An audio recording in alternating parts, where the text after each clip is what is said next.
create that sense of conviviality in the world, like nothing else. But for serious writers, food is not really a subject, and that's because most serious writers, like you, live very much in their heads and never bother with, cooking or where the food comes from. Much more interesting than the cooking is actually the marketing.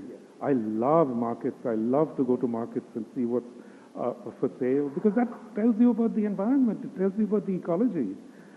And, I think one of the reasons why food gets so much sidelined in serious writing is simply because it's the work of marginalized women, And that's, again, one of the reasons why I find it so interesting, is that it goes in the opposite direction from the rest of the world. And that gives it a very unique kind of identity. Whatever everyone else is doing, Calcutta will do exactly the opposite. And it's good, it's important that there be places like that.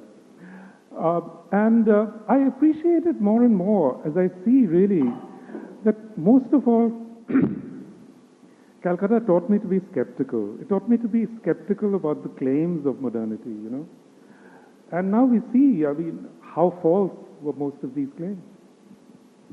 In Brooklyn now, Bengalis have become the masons. So they're always rebuilding the houses around us. If I open my study window, I hear Bengali, coming up from the street. It's an astonishing thing.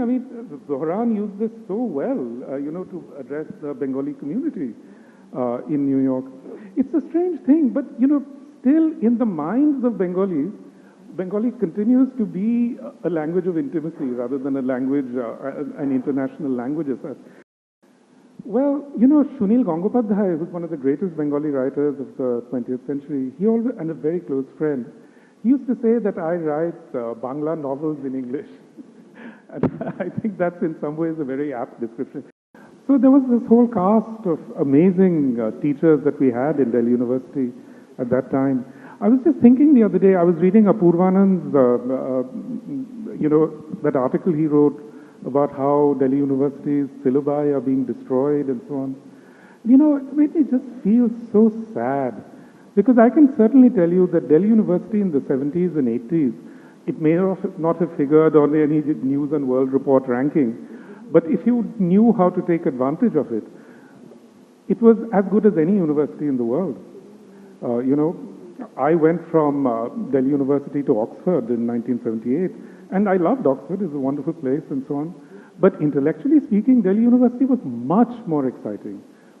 We had all read much more. We had much deeper engagements with our subjects.